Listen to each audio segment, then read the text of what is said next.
नमस्कार।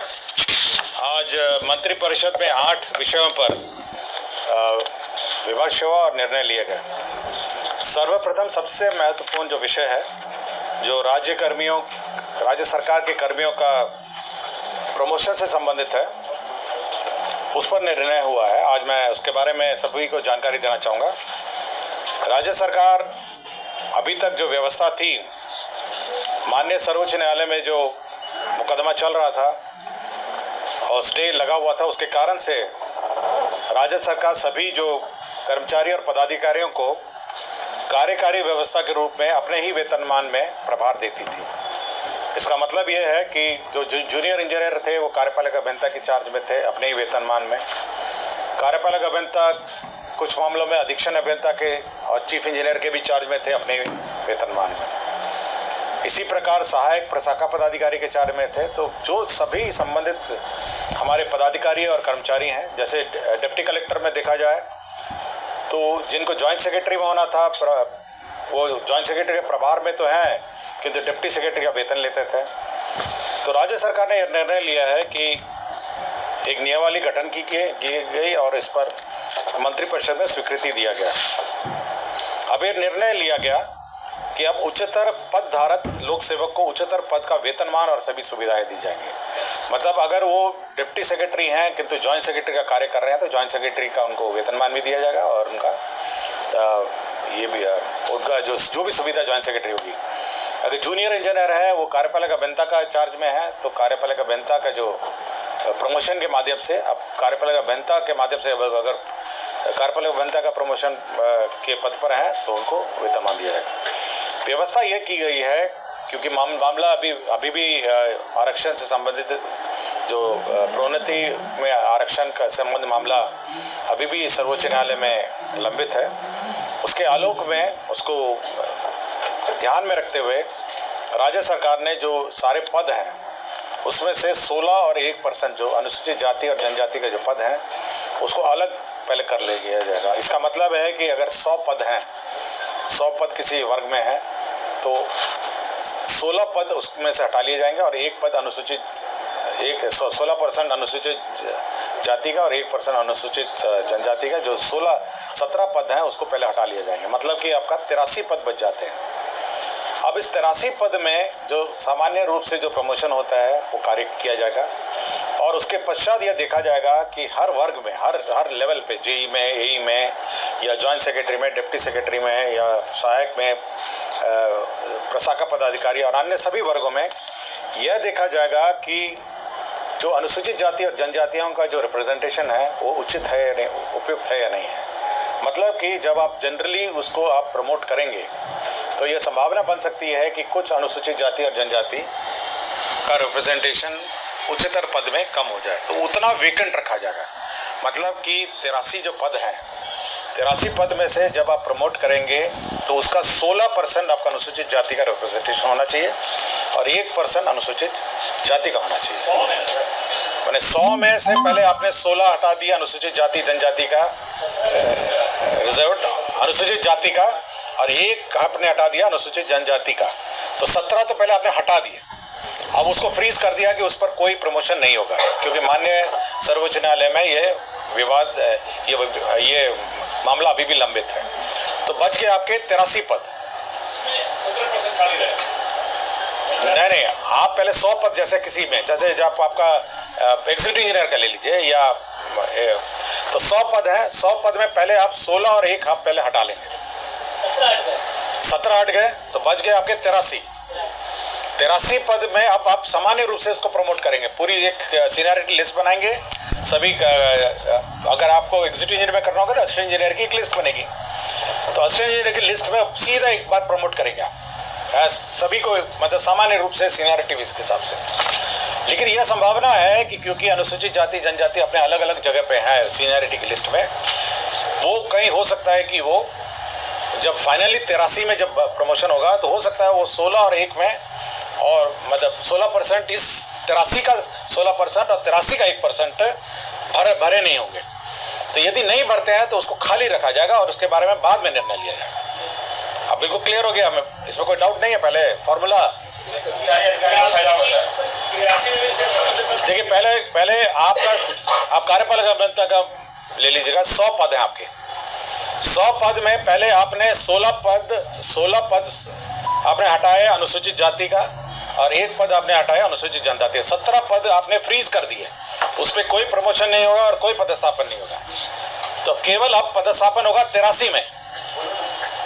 अब 83 के लिए आपके पास एक सूची है असिस्टेंट इंजीनियर की, सहायक अभियंताओं की, उसकी वरीयता सूची है। आप उस वरीयता सूची के हिसाब से उसको प्रमोट करेंगे। जब आप उस वरीयता सूची के हिसाब से प्रमोट करेंगे तो हो सकता है कि आप जब वरीयता जनरल मतलब सभी को एक साथ सामान्य मान के आप प्रमोट करेंगे एक वरीयता सूची के हिसाब से, तो ये संभावना है कि जब कार्यपालक अभियंता में प्रमोट कर रहे होंगे तो उनका जो अनुसूचित जाति और जनजाति का रिप्रेजेंटेशन जो है वो 16 और 1 से कम हो सकता है। कुछ जगह हो सकता है, प्रशाखा में हो सकता है, या सहायक से वरीय में हो सकता है, या अंडर सेक्रेटरी से डिप्टी सेक्रेटरी में हो सकता है कम हो जाए।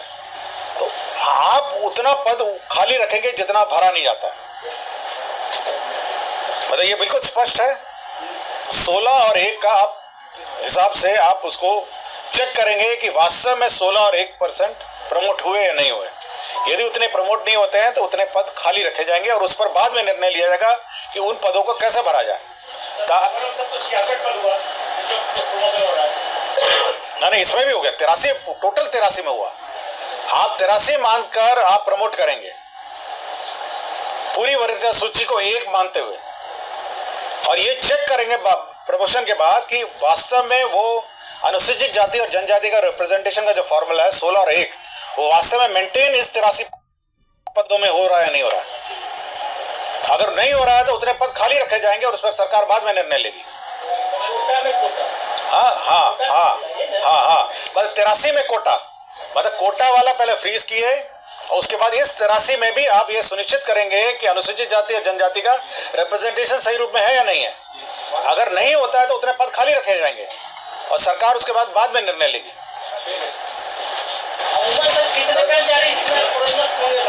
पूरे राज्य के सभी, पूरे आपके मतलब जिला स्तर के कर्मचारी हैं, आपके राज्य स्तर के हैं, संवैधानिक पूरे कार्य बहुत ज्यादा होंगे। आपके पुलिस व्यवस्था में भी प्रमोशन होगा, आपके इंजीनियरिंग व्यवस्था में होगा, आपके डिप्टी कलेक्टर्स में होगा, जितनी राज्य सेवाएं होंगी, फिर जिला स्तरीय काडर भी है, बहुत सारा है। तो बड़ी आपका पंचायत से नीचे वाले भी तो हैं, आपके जिला स्तरीय काडर भी तो आपका है।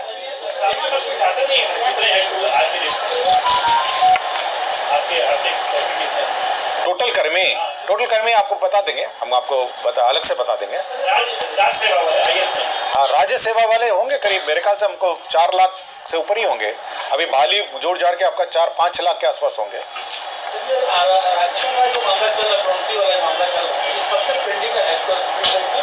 ये 2016 से पेंडिंग है, 2016 से पेंडिंग है। मतलब 6 साल से हम लोग प्रोन्नति नहीं कर पाए हैं, तो इसलिए वैकल्पिक रूप से हम लोगों ने ये व्यवस्था की है कि प्रमोशन हो और साथ ही अनुसूचित जाति और जनजाति का जो रिप्रेजेंटेशन है प्रमोशन में बात है वो भी रहे। और जब फाइनली जो माननीय उच्च न्यायालय का सर्वोच्च न्यायालय का निर्णय आएगा तो वो जो 16+1 वो फ्रीज्ड वैकेंसीज हैं उस पर भी निर्णय होगा। फिर एक बार फिर से पूरी एक्साइज प्रमोशन और रोस्टर की बात की जाएगी।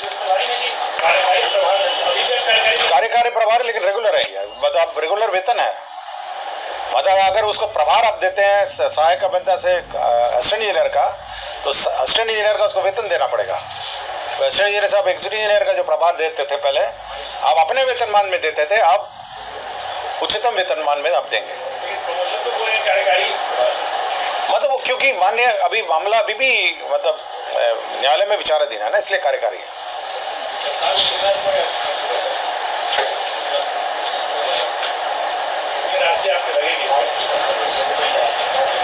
वो अलग है, बाकी टोटल पूछ रहे हैं, टोटल कर्मचारियों के साथ क्या पूछ रहे हैं। तो इसमें यही है कि भविष्य में नियमित प्रोन्नति अगर माननीय उच्च न्यायालय माननीय सर्वोच्च न्यायालय का अन्यथा ऑर्डर होगा तो सभी लोग अपने अपने जो प्रोन्नति पाए हैं वो अपने अपने पद पे वापस चले जाएंगे, और किंतु जो वेतन इस बीच में उन्होंने लिया होगा या सुविधा ली होगी वो उनसे वसूलनीय नहीं होगी। मतलब अगर सर्वोच्च न्यायालय का जो भी फाइनल डिसीजन होगा तो सभी लोग अपने अपने पद पे वापस चले जाएंगे, लेकिन हम लोग वसूलेंगे नहीं उनका वेतन। रोस्टर का जो बिंदु है, क्योंकि हम लोग फॉर्मूला अलग है, तो तब तक ये स्थगित रहेगा। रोस्टर का जो हम लोग का व्यवस्था है प्रमोशन में, पहले रोस्टर बिंदु हिसाब से होता था, अब पूरा एक ही सीनियरिटी लिस्ट होगा और फिर हम लोग चेक करेंगे कि अनुसूचित जाति और जनजाति का रिप्रेजेंटेशन उचित रूप में है। और इस संबंध में किसी को कुछ पूछना है? मंत्रिपरिषद ने एक निर्णय गृह विभाग से संबंधित लिया है। वामपंथी उग्रवाद प्रभावित राज्यों में केंद्र प्रायोजित विशेष आधारभूत संरचना योजना के अंतर्गत 2022-26 से तक का 37 करोड़ 83 लाख का योजना स्वीकृत किया है। 37 करोड़ 83 लाख का ये 22 से 26 का है। ये इंफ्रास्ट्रक्चर का उग्रवादी क्षेत्रों में इंफ्रास्ट्रक्चर का योजना है। बिहार पंचायत सेवा नियमावली 2010 में संशोधन किया गया है और इनकी जो सेवा नियमावली में अब 4 स्तर के होंगे।